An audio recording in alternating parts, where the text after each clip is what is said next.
Did you know that you can teach everything a child needs to know in math in 4 years or less, depending on the child? You don't actually have to teach math for 12 years. Unschooled children do this all the time. If you didn't teach math at all until they were 10, and then they'll actually pick it up so fast when they're older that it takes much less time for them to learn it. Think about that as you're thinking about adding in other topics.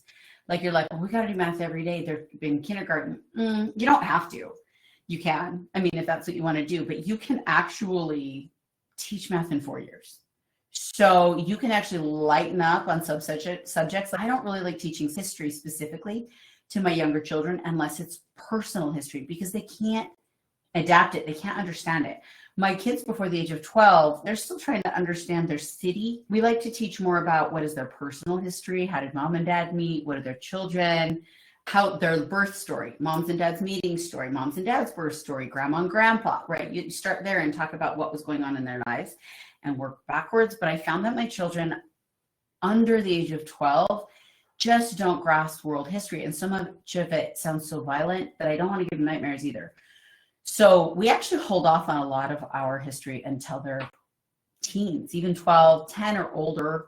And we do the more personal history and geographies that are local and that kind of thing. And then as their brains expand and when they start asking questions, then we start filling in the holes.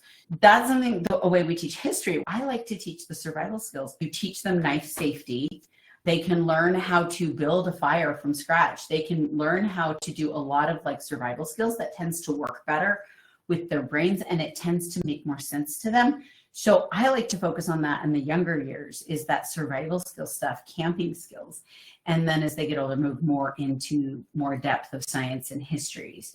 Just personal preference. You guys got to do what makes you happy. Tricia, I appreciate you sharing that kind of knowledge. It's a great perspective to look at things. Well, you're so welcome.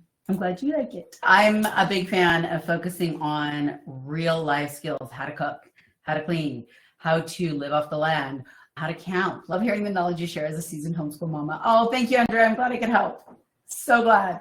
Okay, guys, have a great day. Have fun teaching those kids. And for those of you in the hurricane areas, please stay safe. We're going to be praying for you like crazy. And let us know how you're doing. Check in on here if you don't mind tomorrow and let us know how you're doing, please. We'd love to know. Have a great day, guys. Thanks for being here.